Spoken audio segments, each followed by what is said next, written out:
Time now for sports news on the News at 10 with Charles Eruka.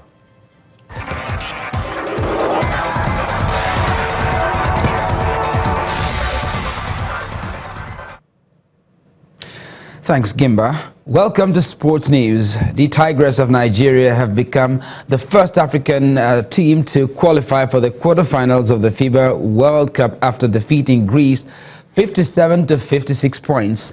Despite the Tigers' 10 to 7 points lead, or rather 15 to 7 points lead early in the game, the Greeks clawed their way back into reckoning in the contest at the 15 points heading into the second quarter. Ezine Kalu and Evelyn Akato led the Tigers scorers chart with 14 points each, while Promise Amukarama weighed in with 13 points. The reigning African champions will face world number 1, the United States of America, on Friday. In handball, leaders Niger United defeated Kawas Shooters 28 to 24 points to win their opening game of the final phase of the 2018 National Handball Premier League. Safety Shooters fought back from a 3-point deficit to beat Kano Pillars 25 to 24 points. Lagos Seasiders outscored Prison's Key Boys 31 to 19 points, while Borno Spiders and the Defenders also won. In the women's category, Plateau Peacocks, Kada Queens, Seasiders Babes, Defender Babes began their campaign with big victories.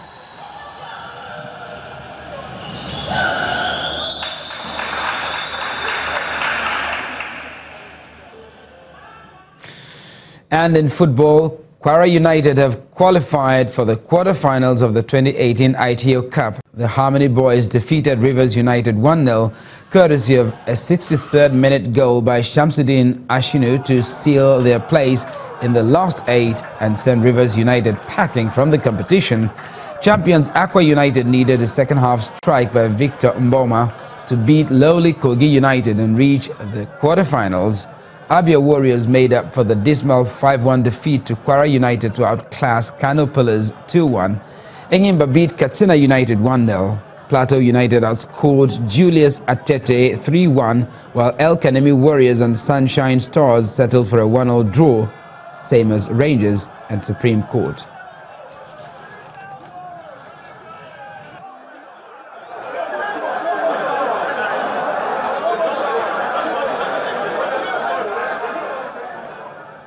Elsewhere, Europe's football governing body UEFA is set to announce the hosts of the 2024 European Championships at their headquarters in Nyon, Switzerland, tomorrow.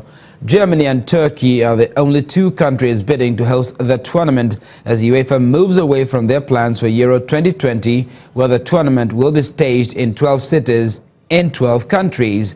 Turkey says its bid represents a new frontier for UEFA, while Germany says the case it presented will make it very difficult for UEFA to overlook them. That's it on Sports News, and it's back to Gimba with the rest of the news at 10.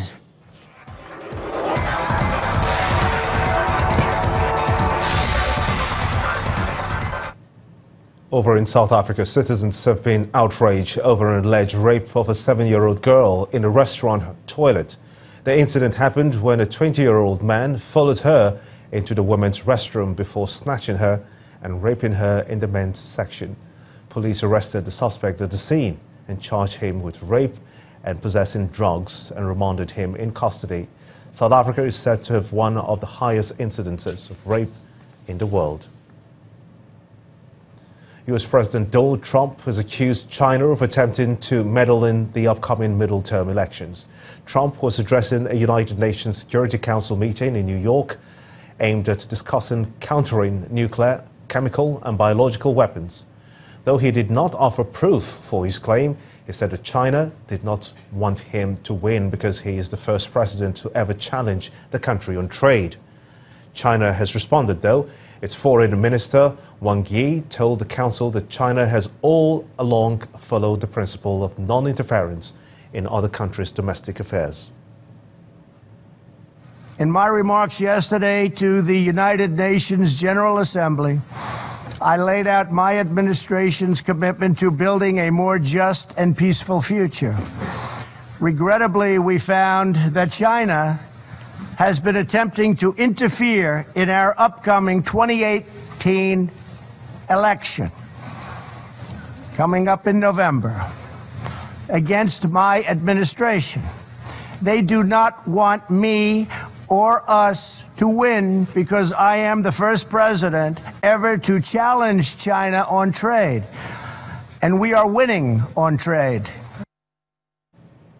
In a twist to the allegations against the Russian suspect in the poisoning of former spy Sergei Skripal and his daughter, an investigative website has published what it says is the real identity of one of the men.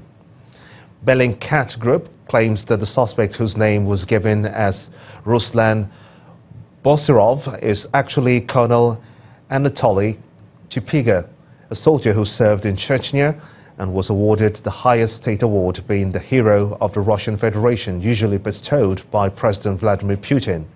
Borisov is thought to have traveled to the UK on a false passport under a pseudonym with another Russian national who used the name Alexander Petrov.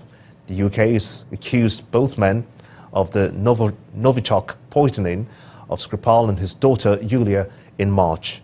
The pair survived, though, and are now said to be living in a secret location. Russia has always denied the allegations about the suspects, saying that they were civilians and businessmen. And the main news again. President Muhammadu Buhari today called for new global strategy to connect national responses in the fight against tuberculosis. The president said this on the sidelines of the 73rd United Nations General Assembly in New York. Also today, the meeting between the federal government and leaders of organized labor on the proposed new minimum wage ended in a deadlock. And US President Donald Trump today took a swipe on China on another front and accused Beijing of attempting to meddle in the forthcoming US midterm elections. And that's how it's been on the news at 10 tonight. I want to thank you so much indeed for being a part of it. On behalf of all of us here, have a splendid night. I am Gimba Umar. Good night.